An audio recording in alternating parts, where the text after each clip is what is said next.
Diz a palavra do Senhor, meus irmãos, Êxodo capítulo 20. Então falou Deus todas estas palavras, dizendo: Eu sou o Senhor teu Deus, que te tirei da terra do Egito, da casa da servidão.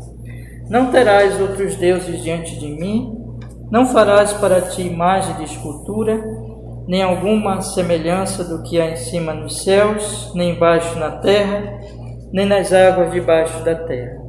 Não te encurvarás a elas, nem as servirás, porque eu, o Senhor teu Deus, sou Deus zeloso, que visita a iniquidade dos pais nos filhos, até a terceira e quarta geração daqueles que me odeiam, e faço misericórdia a milhares dos que me amam e aos que guardam os meus mandamentos. Não tomarás o nome do Senhor teu Deus em vão, porque o Senhor não terá por inocente o que tomar o seu nome em vão. Lembra-te do dia do sábado para o santificar. 6 dias trabalharás e farás toda a tua obra, mas o 7º dia é o sábado do Senhor teu Deus. Não farás nenhuma obra, nem tu, nem teu filho, nem a tua filha, nem o teu servo, nem a tua serva, nem o teu animal, nem o teu estrangeiro que está dentro das tuas portas. Porque em 6 dias fez o Senhor os céus e a terra e o mar e tudo o que neles há. E ao 7º dia descansou. Portanto, abençoou o Senhor o dia de sábado e o santificou. Honra teu pai e a tua mãe, para que se prolongue os teus dias na terra que o Senhor teu Deus te dá. Não matarás, não adulterarás, não furtarás, não dirás falso testemunho contra o teu próximo. Não cobiçarás a casa do teu próximo, não cobiçarás a mulher do teu próximo, nem o seu servo, nem a sua serva, nem o seu boi, nem o seu jumento, nem coisa alguma do teu próximo. Amém. Vamos orar, meus irmãos. Senhor nosso Deus, nos dirija nesse estudo bíblico, nos conduz para que nós possamos compreender cada dia melhor, cada domingo, cada estudo desse, os teus mandamentos e sermos edificados e fortalecidos em nome de Jesus, para a sua glória, para o nosso bem, para sabermos como nos conduzir na sua vontade tão santa. Em nome de Jesus oramos e agradecemos, Senhor nosso Deus, com perdão dos nossos pecados em Jesus. Amém e amém. Pode sentar, meus irmãos. Então todos têm, meus irmãos, a folhinha, todos? Não tem? Pega aqui, Caleb, por favor. Mais alguém não tem? Dá lá para o Maurício também.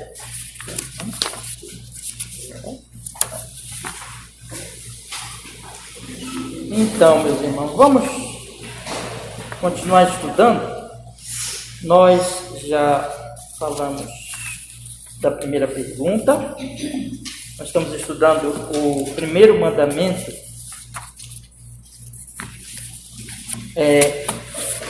Conforme exposto, pelo Catecismo Maior de Westminster. E a pergunta eu vou ler de novo aqui, até onde eu já li com vocês, já estudei com vocês, e aí nós vamos continuar.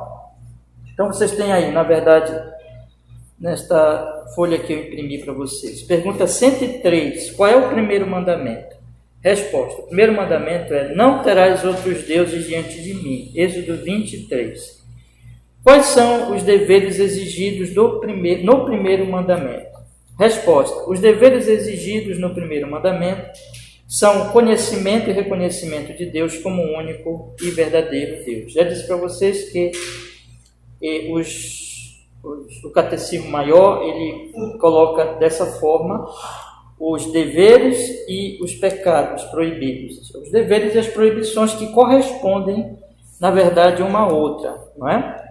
Nós vimos o primeiro dever, nós conhecemos a Deus e reconhecermos a Ele como nosso Deus, como também adorá-lo e glorificá-lo como tal, como o nosso Deus, tendo conhecido a Ele.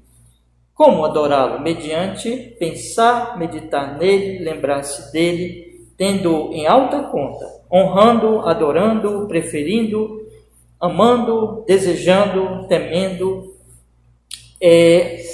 crendo nele, confiando, esperando, deleitando e regozijando-se nele, sendo zeloso por ele, clamando por ele, dando-lhe todo louvor e graças e prestando-lhe toda a obediência e submissão com todo o ser, sendo cuidadoso em agradá-lo em todas as coisas, e entristecendo-se por ofendê-lo em algo, caminhando humildemente com ele.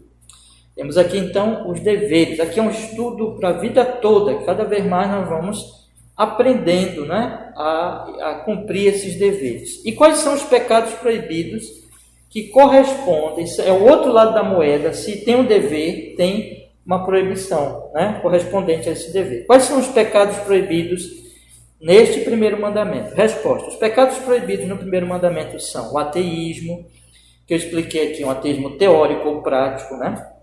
Negar ou não ter um Deus. A idolatria, que é o resultado do ateísmo, porque quando não se adora o verdadeiro Deus, imediatamente nós não conseguimos ficar sem Deus, né? Sem um Deus. Então nós elegemos um Deus, e aí isso é idolatria. Então idolatria, que é o quê? Ter ou adorar mais do que um Deus, ou qualquer outro associado com o verdadeiro Deus, ou em lugar dele. Não tê-lo e não confessá-lo como Deus e nosso Deus, né? Então a falta de tê-lo e de confessá-lo. E aí vem as omissões, a omissão, a negligência de qualquer coisa devida a ele exigida neste mandamento. E aí nós temos as questões de mentalidade, que eu falei para vocês semana passada, que a mente, o coração não adora a Deus. O coração é o centro da personalidade humana, segundo as Escrituras, que dali saem todas as capacidades humanas, né? O centro, a capital do homem. E esse coração, o coração não é esse órgão que bate, né? O sentido é o centro realmente da personalidade. E aí, se esse coração não adora a Deus, a mente ela é afetada. Então nós temos aqui que vai existir todos esses pecados, e esses pecados também são proibidos: a ignorância, o esquecimento, os falsos conceitos, as falsas opiniões, os pensamentos indignos e ímpios sobre ele, sobre Deus, as pesquisas ousadas e curiosas dos seus segredos, toda a profanidade, ódio de Deus, amor próprio, egoísmo e todas as outras disposições desordenadas e imoderadas da nossa mente, vontade ou afeição por outras coisas, defraudando Deus em tudo ou em parte, né? Então, nós temos aqui, meus irmãos, que esses pecados proibidos que têm a ver, veja, com a idolatria, com o ateísmo, a idolatria, a mente ela é afetada, não é? E aí vem a profanidade, o ódio a Deus, o amor próprio, o egoísmo e as desordens e a imoderação da mente, da vontade, das afeições. Tudo fica desordenado, defraudando Deus em tudo ou em parte, porque Deus não mais controla. O amor a Deus não controla mais essas faculdades humanas, mas como o coração está afetado, a mente está desordenada, ignorante, então essas coisas ficam, os desejos, as afeições, como ele coloca aqui, disposições desordenadas, imoderadas de nossa mente, vontade, afeição. Essas faculdades humanas, né? Nós temos uma mente, nós temos vontades e nós temos afeições, emoções, né? Então essas coisas todas elas são afetadas pela idolatria, e esses pecados são os pecados proibidos. E eu falei também semana passada sobre a vã curiosidade sobre os segredos de Deus. As coisas reveladas pertencem a nós, aos nossos filhos, mas as encobertas pertencem ao Senhor, né? Irmãos, eu gosto sempre... Isso aqui então foi o que nós já falamos. Nós vamos falar agora desse pontozinho aqui. Todos têm... Acho que chegaram agora. Vocês têm a folha? Todo mundo tem? Tem? Não tem, Fábio? Pega aqui, Fabinho, por favor. Tem, Suzana? Foi? Foi. Aí, pega para a Suzaninha também. Você... Olha,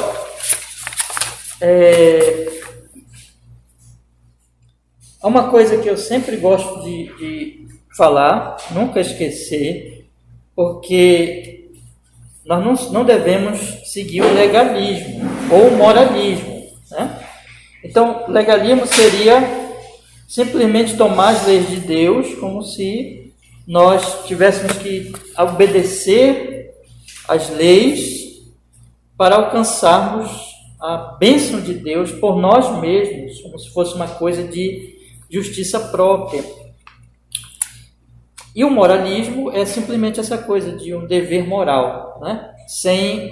Tanto o legalismo como o moralismo são desconectados da graça. Então, nós temos que combater essas coisas. Então, quando eu estou falando aqui desses mandamentos exigidos e pecados proibidos, não é nem dentro de um legalismo, nem dentro de um moralismo, mas dentro da graça, por causa da aliança. Nós obedecemos esses mandamentos não por tentarmos agradar a Deus por eles no legalismo, nem simplesmente por uma questão de moral, de cumprirmos deveres morais, mas porque nós já fomos salvos por Ele. Lembra lá do Catecismo Ortodoxo, né? Ele é o nosso Deus, Ele é o Deus legislador, é o nosso Deus na aliança que nos salvou, e nós, salvos amando a Ele, que Jesus resumiu os mandamentos: e amar a Deus e amar ao próximo. Como nós já fomos salvos, nós somos gratos, nós amamos ao Senhor, nós obedecemos isso pela sua graça, por amor a Ele, por causa da salvação, porque nós amamos a Ele. E é o primeiro mandamento quando diz, porque o mandamento primeiro diz assim: nós não temos que ter outro Deus, quer dizer, que nós temos que amar e servir e adorar a Ele. Então é nesse sentido que nós obedecemos este mandamento e todos os outros mandamentos, né? Então é sempre bom eu relembrar isso para nós nunca esquecermos, porque isso é um perigo para nós, né? Ou seguirmos um legalismo, ou seguirmos um mero moralismo. Tem muita gente aí ali fora que são pessoas assim, que até alguém diz: fulano é uma pessoa de bem, né? Ele não é um cristão, mas ele é uma pessoa honesta, é uma pessoa que tem uma certa moral. Então tem gente assim, mas isso não é cristianismo, né? Essas pessoas não foram salvas, essas pessoas precisam se arrepender porque elas têm pecado, elas precisam da graça de Deus. Então, o cristianismo não é legalismo nem moralismo, mas é um milagre da graça de Deus, e essa obediência aqui é exatamente resultado desse milagre, tá bom? Então, por isso que nós temos que aprender essas coisas, porque nós amamos ao Senhor. Dito isso, vamos continuar então, meus irmãos. Eu parei aqui na questão da vã credulidade, que é outro pecado proibido, né? Observem que nós entramos num certo aspecto agora sobre a questão de Deus e de nós confiarmos nele, de nós esperarmos nele, na sua palavra, na sua verdade. Quando nós falamos aqui sobre as pesquisas ousadas e curiosas de seus segredos, que está lá em Deuteronômio 29, nós temos que nos conformar com o que o Senhor nos revela. A nossa mente tem que ser conformada com a palavra de Deus, né? E que quebrar um pecado proibido neste mandamento é nós exatamente sairmos da palavra de Deus. E aí começamos a querer saber os segredos de Deus que Ele não nos revela, e também começamos a ter conceitos errados sobre Deus, sobre quem é Deus, né? Então está tudo muito bem conectado com esta situação, e aí que isso vai desordenar a nossa vida inteira. Vai levar à profanidade, o ódio a Deus, o amor próprio, o egoísmo, todos os pecados aqui que são proibidos também. Então, esse aspecto agora da vã credulidade tem a ver com isso. Então, veja que ele coloca aqui outros pecados proibidos. Vamos continuar. A vã credulidade, a incredulidade, a heresia, as crenças errôneas. Aí vamos parar por aqui, né? Porque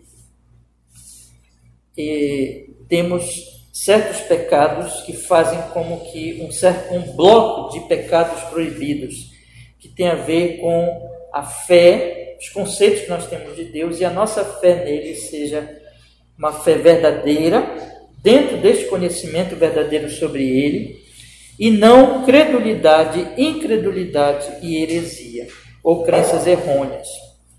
O que seria a vã credulidade? Vamos abrir a nossa Bíblia em 1 João, capítulo 4, versículo 1, né? 1 João, capítulo 4,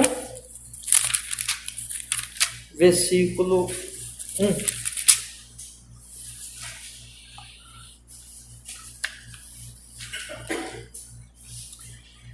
Diz a palavra do Senhor: Amados, Amados, não creais a todo espírito, mas provai se os espíritos são de Deus. Porque já muitos falsos profetas se têm levantado no mundo, né?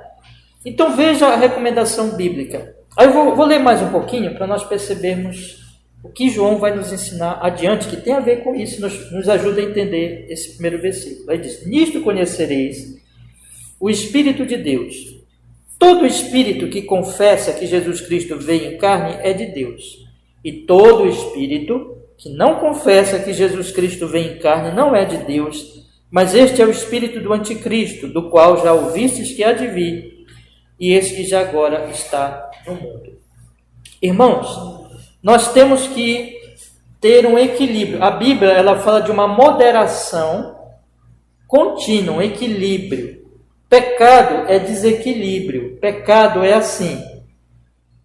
Ou você vai para um lado, você se torna... O pecado são os extremos, é ser extremista, né? Ou você vai para um lado, ou você vai para outro. E santidade, piedade é equilíbrio. Por que eu estou falando isso? Porque nós vamos entender o seguinte agora. Existem dois conceitos aqui, dois pecados proibidos aqui no Catecismo Maior, que falam destes extremos.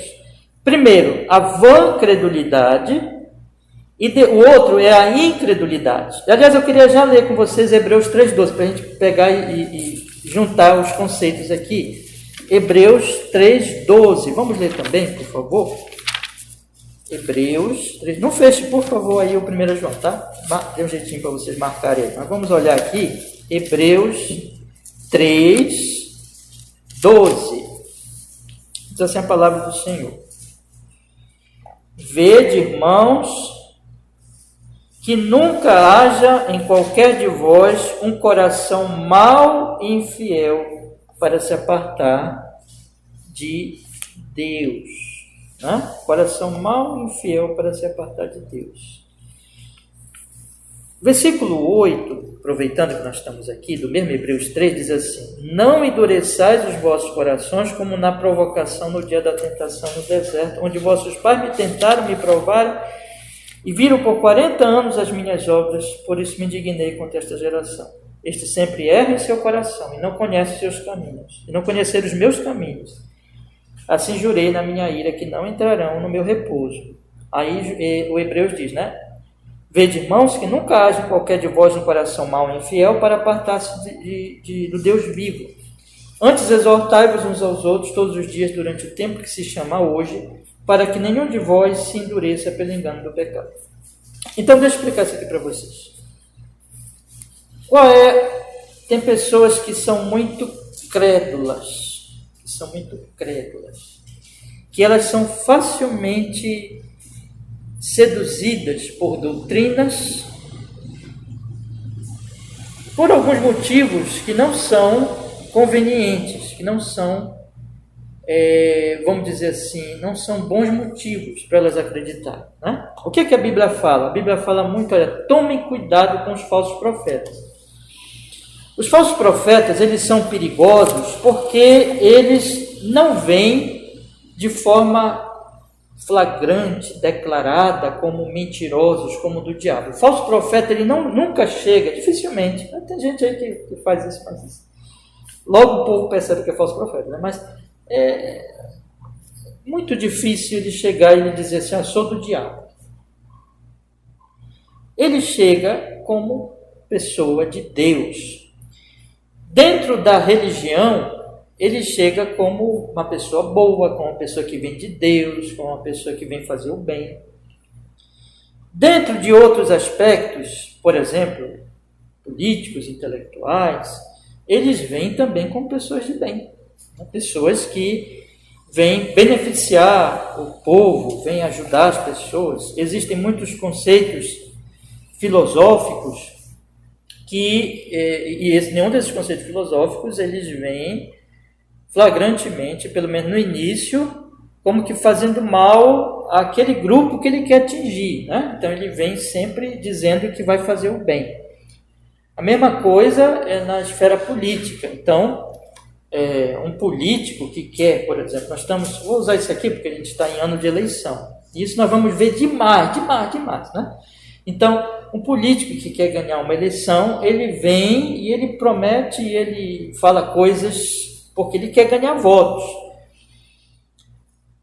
Então, quem quer ganhar confiança do povo, quem quer ganhar confiança da massa, da população, ele não vem dizendo assim, olha, eu vou levar vocês por um caminho de morte e de destruição para a vida de vocês. Não, ele promete coisas boas, ele promete a vitória. Então ele vem com um discurso, seja religioso, filosófico, político, ele vem com um discurso bom, um discurso agradável. Isso chama as pessoas para um pecado que a Bíblia nos previne e que está aqui em 1 João, isto é, o pecado da credulidade. Observe, nós temos a incredulidade, mas nós temos também... Às vezes fala-se muito de incredulidade, mas esquece-se de um outro pecado tão mau quanto esse, que é a questão da credulidade. E é isso que João está dizendo. Amados, não creais a todo espírito. O que é a credulidade? É confiar em tudo. Todo espírito, qual é o sentido? Sem prová-lo de forma eficaz. Observem que há uma questão aqui, há dois verbos aqui, crer e provar. Credulidade é crer sem provar. É crer sem fazer uma prova conveniente, ou posso dizer assim, um apropriado teste, um teste realmente apropriado para aquela determinada situação. Por exemplo, irmão, vou dar aqui um exemplo. Tem as vacinas, né? Então, é claro que as vacinas que estão aí, graças a Deus, é uma bênção de Deus, a pandemia está diminuindo, graças a Deus. Tem lugar já tirando a máscara e assim por diante. Então, mas para se chegar a esse resultado e para as pessoas se vacinarem, o que aconteceu? Foram feitos o quê? Testes dessas vacinas. Não chegou assim, vou vacinar as pessoas. Não, tem as fases. E essas vacinas que nós temos aí se provaram, inclusive, muito boas.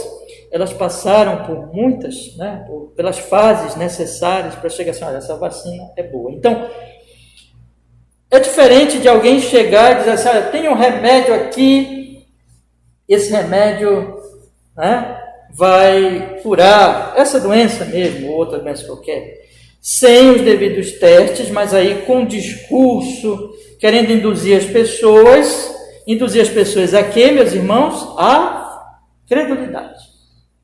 Vocês percebem a diferença? Então, uma coisa é você tomar uma vacina, em que nessa vacina foram feitos, né, por especialistas, por um grupo grande de cientistas do Brasil, do exterior, e aí você vê, não, essa vacina é uma vacina boa. Isso é uma coisa, isso não é credulidade, isso é o quê? Foram feitos testes e você se submete aqui a levar aquela agulhinha, né, aquela agulhada com aquela substância, porque não é credulidade. Aquilo é o quê? Bom, foram feitos testes, foram feitos experimentos e especialistas deram testemunho aqui, daqui, de fora, de outros países. Então, aí é diferente, não é credulidade. Agora, a credulidade chegou uma pessoa aqui, passou uma conversa em mim, contou uma história, disse que fulano foi curado com um remédio da pandemia, por exemplo, olha, isso aqui protege você. Credulidade. Qual é o aspecto da credulidade? A credulidade, ela te chama a confiar sem a prova necessária. Eu estou dando aqui um caso de saúde. Se alguém chega e te oferece um remédio dizendo que você não vai pegar essa doença, e você toma esse remédio sem que essa pessoa tenha uma credencial científica, sem que ela mostre realmente que há testes evidenciando o que ela está dizendo, mas ela está apenas, como que se diz na linguagem popular? Olha, ela está jogando para você aquilo ali. Porque ela tem outros interesses, há outros interesses por trás, né? Econômicos ou o que for.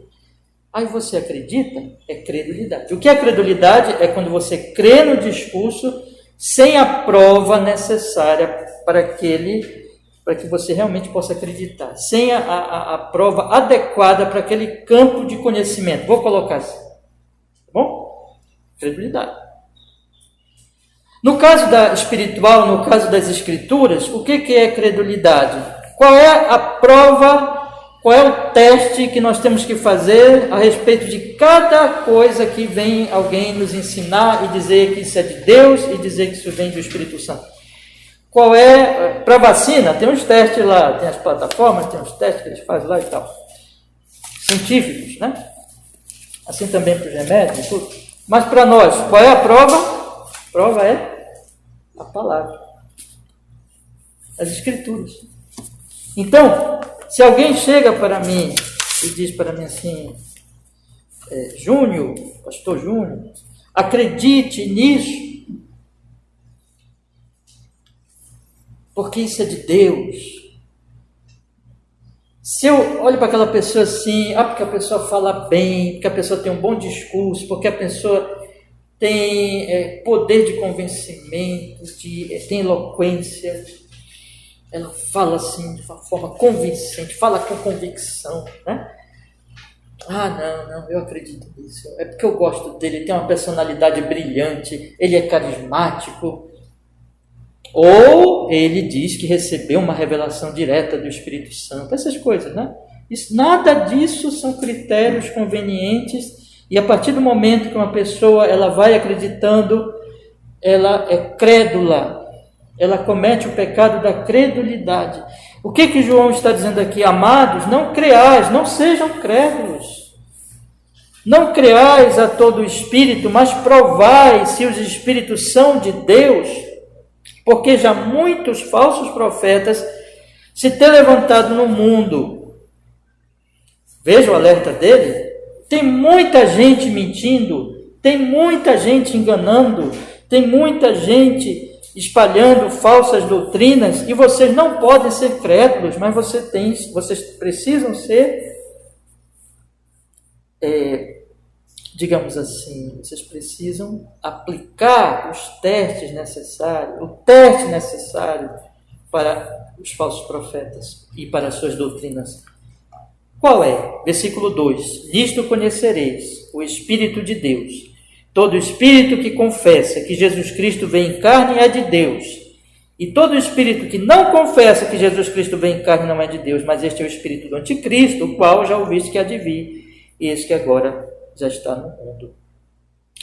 Havia uma doutrina já se espalhando desde o início. Veja, como um famoso pregador do nosso país disse, quando os apóstolos colocaram um pé para pregar, os falsos profetas também colocaram o outro pé, e eles foram atrás e espalhando heresias, e aqui já tinha uma heresia que dizia que Jesus não veio em carne, que Jesus não veio, não era realmente um homem real. Mas aí João diz, todo espírito que não confessa que Jesus veio em carne não é de Deus, mas este é o espírito do anticristo. Por quê? Da onde vem o conhecimento nosso de que Jesus era um ser humano real? Deus homem, Deus revestido de humanidade, nunca deixou de ser Deus, mas era realmente homem, é realmente homem. Tem um homem lá no céu, chamado Jesus Cristo. De onde veio essa verdade? A verdade veio dele, que é a palavra. Ele se revelou, ele se mostrou como vindo de Deus, e ele disse, toque em mim. Ele era um ser humano, ele tinha carne e ossos, ele veio aqui inclusive em humilhação, tinha fome, tinha sede, tinha cansaço, morreu numa cruz. Ele era homem. E os apóstolos que receberam o Espírito Santo e que foram testemunhas oculares de todos esses fatos, escreveram essas coisas na Bíblia, no Novo Testamento, de maneira que alguém chega agora e diz assim, olha, Jesus não vem em carne, é mentiroso. Por quê?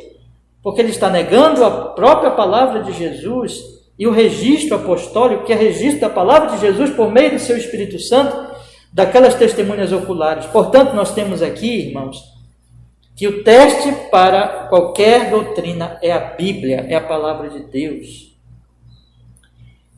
O crédulo, ele acredita sem investigar a Bíblia. Ele não é bereano. Lembra dos bereanos lá de Atos? Eles investigavam a Bíblia. O crédulo não quer saber. O crédulo quer acreditar num discurso bonito, conveniente, inclusive por causa dos seus pecados, porque ele quer agradar e esconder de si mesmo os seus erros e os seus pecados. E aquele discurso do falso profeta, como Paulo vai dizer em outra parte, que eles pregam de acordo com as concupiscências deles. Os falsos profetas pregam de acordo com as concupiscências deles. Então as pessoas estão prontas para acreditar em quem lhes pregue um evangelho ou uma doutrina conveniente. Conveniente. E isso é credulidade. E isso é quebrar o primeiro mandamento. Por quê? Porque as pessoas estão crendo em homens e no diabo que usa esses homens, inclusive, e não em Deus. Portanto, elas não estão adorando a Deus quando elas fazem isso. Irmãos, nós não devemos ser crédulos. Nós não devemos ser crédulos na área religiosa, na área filosófica, na área política, na área econômica, em qualquer área, na área relacional. Credulidade é tolice, credulidade é não confiar em Deus, não esperar na sabedoria de Deus, não buscar conhecimento e princípios de sabedoria dele, é ser tolo, é ser inocente, mas não é inocente naquele sentido simplesmente de uma criança, mas a inocência é por causa da sua infantilidade, a inocência pecaminosa mesmo, a inocência naquele sentido de que a pessoa quer acreditar numa mentira que lhe seja conveniente. Credulidade. Todavia, existe um outro pecado que é o irmão desse, que é o pecado da incredulidade. E é esse que Hebreus destaca aqui, quando ele diz, né, no capítulo 3, versículo 12: Vede, irmãos, que nunca haja em qualquer de vós um coração mau e infiel para se apartar do Deus vivo. Esse pecado da incredulidade, ele é irmão deste, porque na medida em que o homem ele é crédulo, ele confia nos outros homens, ele confia em mensagens que agradem a ele também será incrédulo. E o que é incredulidade? A incredulidade, ela diz respeito já a não crer na palavra de Deus, a ter um coração infiel, a ter um coração mau e infiel que se aparta do Deus vivo, a não confiar realmente no que Ele fala para nós, na revelação dEle para nós. Isso é incredulidade. Então perceba que são como que quase que irmãs, né? Então, a credulidade é acreditar nos homens porque eles nos dizem coisas que são agradáveis a nós sem o teste das Escrituras. E a incredulidade é não crer nas Escrituras, é não crer na palavra dele, é não confiar nele, é ter o coração endurecido. Então, esses pecados, tanto um pecado como o outro, você está dizendo, Deus não é Deus. Você está adorando um ídolo, é idolatria. Percebe por que é idolatria? Porque você não está confiando nele, você não está confiando na palavra, você está confiando no homem. Agora, existe a questão dos extremos aqui, porque, em um certo aspecto, são pecados extremos também, como eu falei no início. Por quê? Porque existem aquelas pessoas extremamente crédulas que acreditam em tudo. E existem aquelas pessoas extremamente incrédulas que não acreditam em nada. A correção para isso, para esses extremos, é a moderação das Escrituras, ou seja, eu não vou desconfiar de tudo e de todos, como um incrédulo por natureza nesse sentido, ele desconfia. E eu também não vou ser inocente de confiar em tudo e em todos, como aquele crédulo age, mas eu vou ser sábio, eu não vou ser tolo. Eu vou olhar para tudo e para todos com o olhar das Escrituras. Ou seja, meus irmãos, confiando no Senhor, me relacionando com as pessoas e com o que elas falam, com as doutrinas, com os ensinos, não desacreditando de tudo, nem acreditando em tudo, mas testando tudo pela palavra, pelas Escrituras. Então, existe um caminho, nesse aspecto, existe um caminho da moderação e do equilíbrio. O cristão, ele nem é crédulo e nem é incrédulo. O cristão é crente. Percebe a diferença? Então você tem o crédulo e você tem o incrédulo. O cristão não é nenhum nem outro. O cristão é o quê? Crente. E o crente não é bobo. O crente não é tolo. O crente não é aquele inocente que vai sendo levado por discurso doutrinário, religioso, político, filosófico, seja o que for. Vai caindo em tudo quanto é conversa. O crente, ele tem uma perspicácia, ele tem uma sabedoria em que ele toma cuidado com os riscos, ele observa e ele analisa tudo pelos princípios das Escrituras. Irmãos, porque ele confia no Senhor, porque ele descansa no Senhor. Ele não está nem confiando em si mesmo, nem confiando nos homens, nem nos seus ídolos, mas ele está confiando no Senhor. Então, o cristão, ele não é incrédulo, nem é crédulo. Ele é crente, e crente na palavra. Crente, e ele deve crescer nisso. Agora, é claro, irmãos, que isso é um crescimento, uma maturidade espiritual, né? Vocês lembram? Eu queria, inclusive, junto a isso, ler com vocês, não está aqui na nossa referência, mas é bom nós lermos Efésios. Abra sua Bíblia em Efésios, capítulo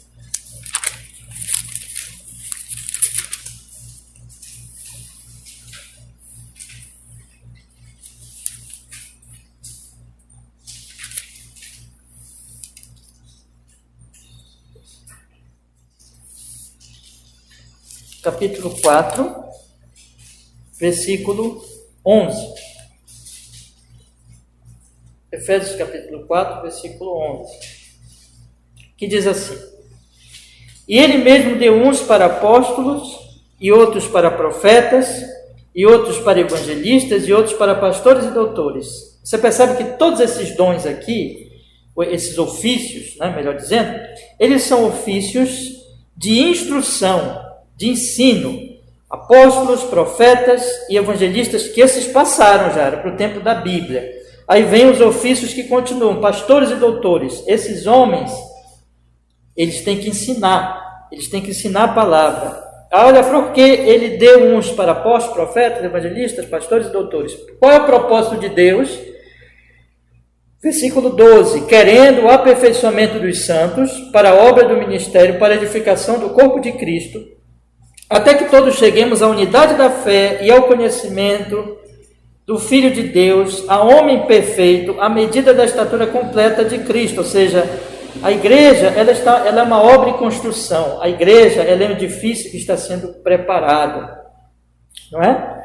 Para que não sejamos mais meninos inconstantes, olha o resultado disso também: levados em roda por todo o vento de doutrina, pelo engano dos homens que com astúcia enganam fraudulosamente. Antes, seguindo a verdade em amor, cresçamos em tudo naquilo que é o cabeça, Cristo, do qual todo o corpo bem ajustado e ligado pelo auxílio de todas as juntas, segundo a justa operação de cada parte, faz o aumento do corpo para a sua edificação em amor. Então, irmãos, esses homens são dados à igreja, e eles não têm que pregar a palavra deles, eles têm que pregar a palavra de Deus, para que a igreja cresça, se aperfeiçoe, seja edificada no conhecimento do Filho de Deus, e ela alcance a estatura completa em Cristo, e para que ela não seja mais uma igreja de meninos inconstantes, de crianças. Você tem aqui um monte de crianças, aí elas estão brincando com os carrinhos aqui, daqui a pouco elas não querem mais saber dos carrinhos. Elas querem comer bolo, aí daqui a pouco elas querem outra coisa. E as pessoas podem induzi-las facilmente porque eles são crianças. Eles são tolos, eles não têm critério. Eles agem pelo impulso, pelo desejo de comer, de brincar, né? Crianças são crédulas, Nesse sentido, né? Há uma ilustração aqui, né? Então, não sejamos mais meninos inconstantes, levados em roda por todo vento de doutrina, pelo engano dos homens, que com astúcia enganam fraudulosamente. Meu querido irmão, credulidade é pecado, tolice é pecado. Essa inocência que a gente usa como ilustração a criança, mas isso é próprio da idade dela, né? Mas é para ilustrar. No caso delas, aquilo é normal, elas vão crescer, elas vão entender, mas no sentido espiritual, isso é pecaminoso. Isso é... A pessoa crédula, ela se torna idólatra, porque ela, na verdade, já tem um princípio da idolatria dentro dela e ela vai seguindo seus ídolos. São pessoas que não adianta você prevenir, olha, fulano, cuidado, não siga esse caminho, isso é perigoso. Não adianta, ela não é crédula. O incrédulo é o outro lado, né? Que ele não acredita na palavra de Deus. Ele não acredita. A fé, meus irmãos. Eu queria que vocês guardassem isso. A fé é sábia, não é tola. Os cristãos não são um bando de usar uma linguagem simples aqui, um bando de bobões reunidos para ouvir um louco que está lhes enganando. Entendeu? Cristãos não são grupos de bobões, de tolos, inocentes, reunidos em torno de um louco que está lhes ensinando uma loucura. Isso não é cristianismo. Cristianismo é sabedoria, é discernimento, é conseguir entender onde é que está o erro, onde é que está o acerto, onde é que está o bom e o mal, o bem e o mal, né? O certo e o errado, o útil e o inútil, o pecaminoso e o santo. O cristão não sai seguindo o primeiro que lhe fala bonito, ou que lhe fala coisas convenientes, ou que o ilude, o induz. Mas o cristão é aquele que pergunta assim: ei, isso aí é de Deus? Isso é de Deus? E qual é o teste que ele vai aplicar? As Escrituras. A credulidade é um terrível dano na igreja moderna. Deixa eu falar uma coisa para vocês, irmãos. Eu vou falar isso claramente, inclusive para prevenir aqui a nossa igreja. Essa credulidade está no meio religioso, fortemente, quando você pensa no aspecto religioso mesmo de igrejas, pessoas que seguem homens por causa da sua fama, por causa da sua eloquência, seguem cegamente. E às vezes seguem em grupo, seguem como um rebanho, porque todo mundo está seguindo, sem uma avaliação daquilo que está seguindo. Isso acontece no meio religioso, mas preciso dizer isso aqui, porque isso é uma coisa que eu tenho visto enormemente nas redes sociais. Nós estamos agora em ano de eleição e eu tenho que falar isso e prevenir vocês. Isso também está no aspecto político. Pessoas que estão seguindo aí político como se político fosse o defensor nosso. Oh, meus irmãos, como é triste ver isso. Como isso é terrível.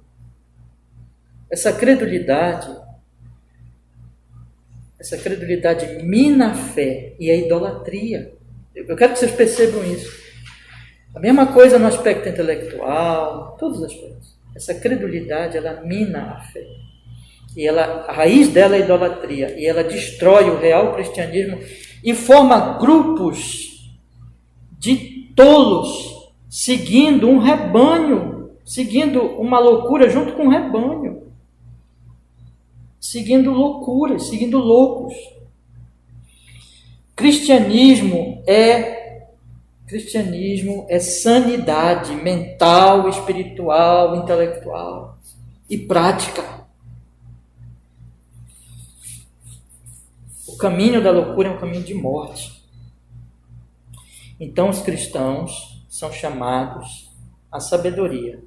Nem a credulidade, nem a incredulidade, mas a fé, que é sábia, que é inteligente, verdadeiramente inteligente, e que consegue discernir as coisas.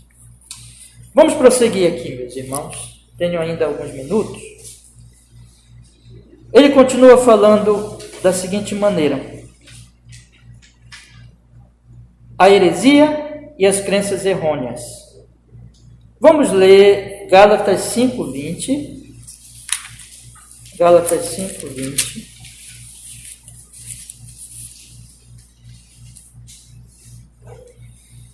As obras da carne. Paulo inclui aqui em Gálatas 5:20. Veja só que coisa.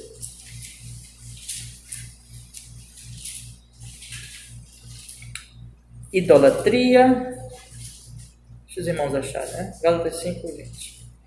Idolatria, feitiçarias, inimizades, contendas, ciúmes, iras, pelejas, dissensões, heresias.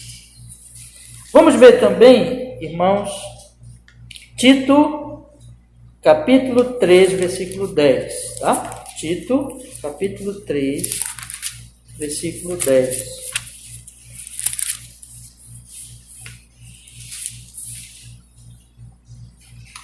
Diz a palavra do Senhor. Tito, capítulo 3, versículo 10. Ao homem herege, depois de uma ou outra demonstração, evita-o. Né? Recomendação apostólica, né? Ao homem herege, depois de uma ou outra demonstração, evita-o, sabendo que o tal está pervertido e peca, estando já em si mesmo condenado. Vamos ler também Atos capítulo 26, versículo 9. Atos capítulo 26, versículo 9. Atos capítulo 26, versículo 9.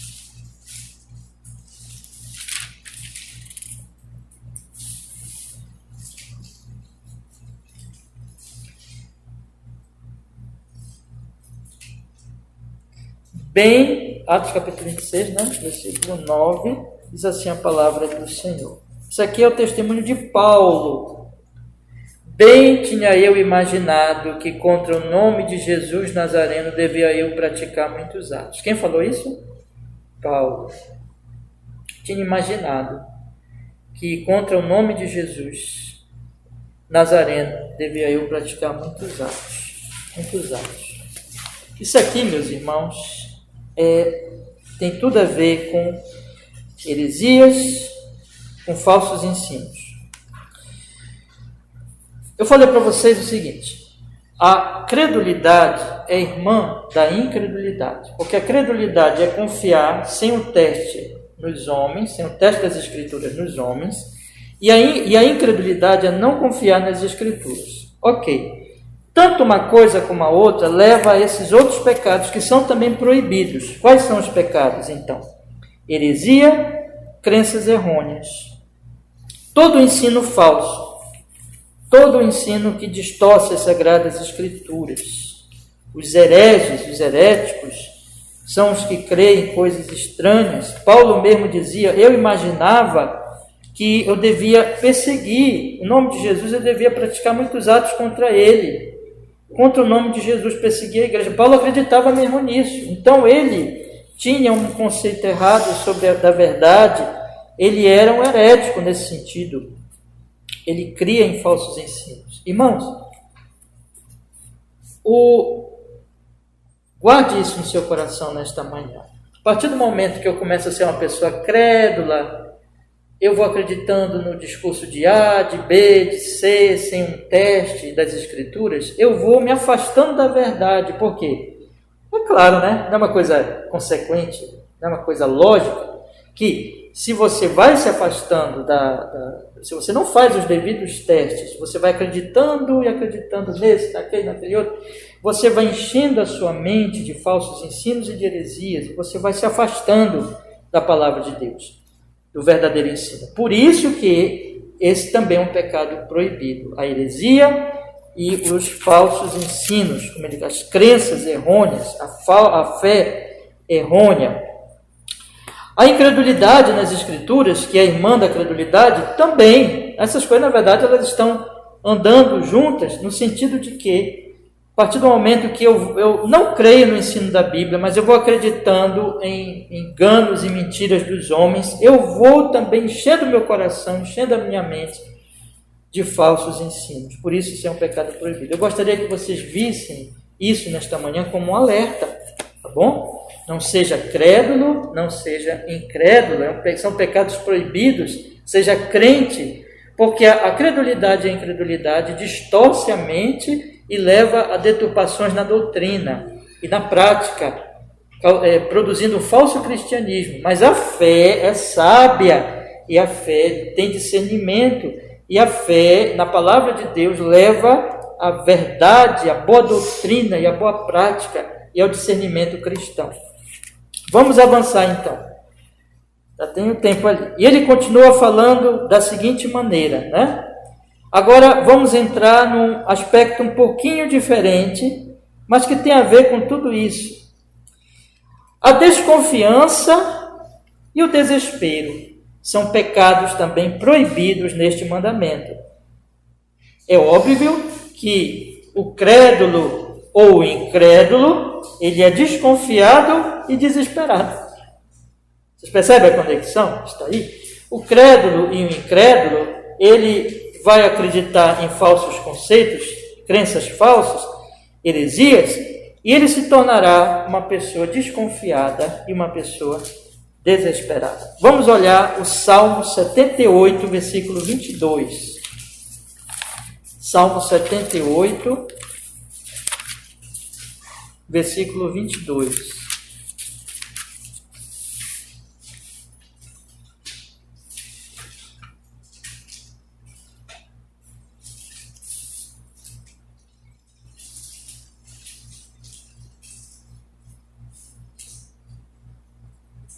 Aqui, o Salmo 78 fala da história de Israel, e a história de Israel é uma história, irmãos, de desconfiança.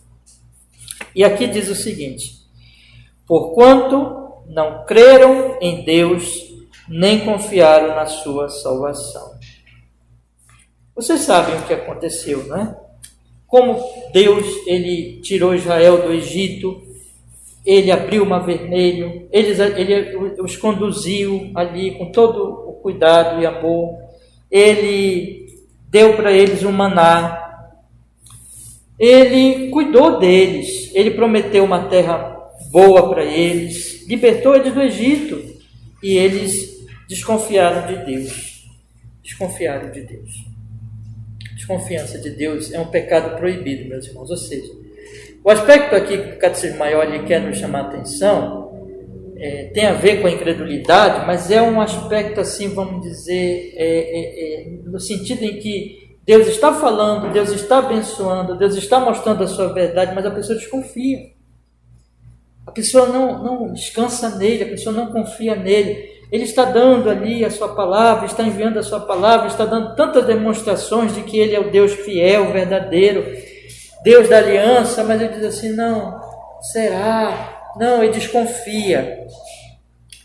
Essa desconfiança vai levar ao desespero. E agora eu quero ler com vocês o outro versículo, né? Gênesis capítulo 4, versículo 13. Gênesis capítulo 4, versículo 13. Diz assim a palavra do Senhor. Gênesis capítulo 4, versículo 13.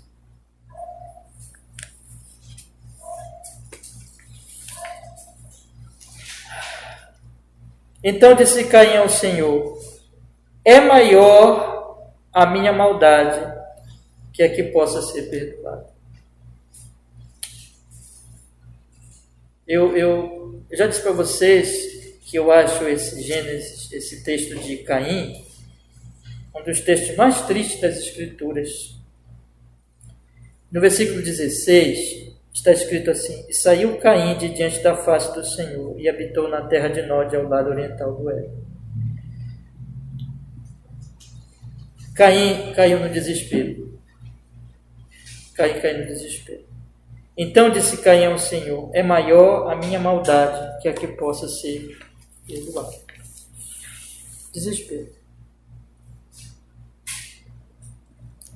É quando a pessoa, observe bem, ela desconfia de Deus e ela vai caindo num processo, como foi o caso do próprio Caim. Você sabe o que aconteceu com Caim, né?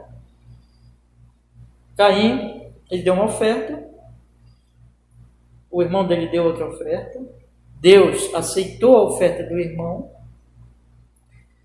que tinha a questão do derramamento de sangue, tudo que Caim não fez, mas o aspecto era, na verdade, interno, não meramente da prática em si, né? Porque a prática era importante, porque era dentro daquilo que Deus tinha orientado, mas a questão é fazer aquilo que Deus tinha orientado por causa da fé no coração. Abel era crente, Caim era o quê? Incrédulo. Então, veja, ambos vão se apresentar a Deus num culto, mas Abel, ele é crente, Caim é incrédulo. Então, o coração de Abel, ele confia no Senhor, ele descansa no Senhor, ele espera no Senhor. Ele morre assassinado, mas ele não morre em desespero. Não? O Caim não, o Caim é incrédulo. Então, Deus, ele não confia em Deus, ele tenta apresentar um sacrifício de acordo com a mente dele, adorando o mesmo Deus, se apresentando diante do mesmo Deus, só que aquela adoração é falsa, porque não é uma adoração crente, é uma adoração que o Caim quer adorar do seu jeito, da sua forma, não de acordo com o que Deus revela, com o que Deus mostra. Essa incredulidade dele leva, como Deus aceita o sacrifício de Abel, mas não aceita o dele, porque o sacrifício dele era um culto falso, ele fica com inveja. Aí Deus vem e alerta o Caim, né? Diz para Caim dominar o seu pecado, alerta Caim, mostra para ele que aquilo não era um caminho bom. Mas ele continua incrédulo. E ele vai e mata o seu irmão. E aquilo leva finalmente ao desespero. Diz assim, para mim não tem mais jeito. Não há mais graça, não há mais esperança. Aquele processo de afastar-se das Escrituras, descrer de Deus, desconfiar de Deus, leva ao desespero. Irmãos, esses pecados são proibidos. Qual é o caminho? O caminho é a fé, a confiança e a esperança. Você percebe a diferença? Né? Quais são os pecados proibidos aqui? A credulidade ou incredulidade que leva à desconfiança de Deus e que leva finalmente ao desespero. Mas qual é o caminho de obediência desses mandamentos? A fé, que tem um aspecto da confiança. Eu confio no Senhor, eu espero no Senhor. E quem espera, quem confia, evidentemente tem o quê? Esperança. É esperançoso. Então, é aquilo que Deus ele nos chama para nós sermos, para nós confiarmos nele, para nós esperarmos, para nós não desconfiarmos, crermos e confiarmos nele, e para nós buscarmos crescer em esperança nele. Esse é o caminho da palavra de Deus. Está acabando o tempo, nós temos a ceia do Senhor. Eu vou só iniciar aqui o outro aspecto e aí a gente para, tá bom? A incorregibilidade. Né? Palavrinha difícil, né? A incorregibilidade. E a insensibilidade sobre os juízos de Deus. A dureza de coração, a soberba, a presunção, a segurança carnal, o tentar a Deus. Aqui tudo é um outro aspecto, percebe? Aqui nós vamos tratar agora de um outro, são vários pecados, mas que eles estão, é interessante como o Catecismo Maior, ele vai pegando pecados em bloco, né? Ateísmo e idolatria. Aí vem a questão de não confessar, da omissão, da negligência. Aí vem ignorância, esquecimento, falsos conceitos, percebe os blocos aqui? Aí profanidade, ódio, feições desordenadas, A incredulidade, heresia, crença errônea, desconfiança, desespero, são blocos de pecado. E o próximo bloco, que eu vou só citar agora, que já está acabando nosso tempo, a semana que vem a gente continua, são esses aqui: a incorrigibilidade, a insensibilidade sobre o juízo de Deus, a dureza de coração, a soberba, a presunção, a segurança carnal, tentar Deus. Irmãos, tudo isso aqui é mais um bloco de pecados que tem a ver com, na verdade, eu poderia até resumir assim, com uma palavra, eu acho que dá para nós resumirmos: teimosia. Teimosia, né? É aquele aspecto em que a pessoa teima em desafiar a Deus.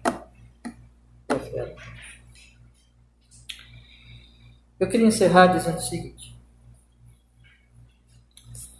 a graça de Deus nos leva à fé e à humildade, e a ouvir o Senhor. Isso tudo é honrar Ele como Deus. E o coração humano leva à incredulidade ou credulidade, e à teimosia. Essas coisas estão conectadas, né? Então, meus irmãos, no dia do juízo, Deus vai separar os cabritos das ovelhas, né? Os bodes das ovelhas. Deus vai mostrar que o povo dele é um povo crente, é um povo que confiou nele, que descansou nele, que esperou nele. E que não é perfeito, é um povo cheio de erros, cheio de pecados, que foi crescendo aqui nessa vida. É uma obra em construção. Lá na glória vai ser perfeito já, né? Vai ser a consumação. Mas a falsa religião, o falso cristianismo, ele não confia nele, não descansa nele. É crédulo e incrédulo também. Essas coisas estão juntas. E é teimoso. Então eu queria chamar os meus irmãos e encerrar dizendo com a seguinte aplicação: vocês que estão aqui hoje, vocês amam o Senhor? Vocês creem no Senhor? Então se afaste desses pecados. Se afaste.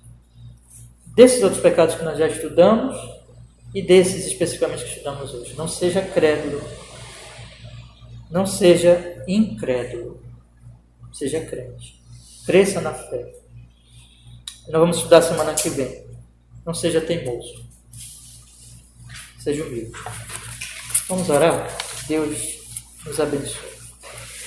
Senhor, nosso Deus e nosso Pai, muito obrigado, porque nós podemos nesta manhã, esses assuntos são tão sérios, Senhor, são tão solenes, e que nós possamos, pelo Espírito Santo, sermos iluminados e conduzidos nestes assuntos para compreendermos cada vez melhor a vontade do Senhor, a vida nova que o Senhor tem nos chamado para viver, Senhor, de esperança no Senhor, de amor ao Senhor, de crescimento neste amor e de abandonarmos essas coisas que ofendem e desagradam ao Senhor.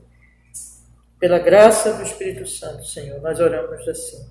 Tem misericórdia de nós, nos santifica, nos fortalece, nos anima, e que os deveres sobre esse mandamento cresçam em nós e as proibições sejam também para nós proibições, que nós abominemos esses pecados e que nós nos afastemos deles e honremos cada vez melhor o Senhor como único e verdadeiro Deus. No Senhor Jesus oramos e agradecemos. Amém e amém.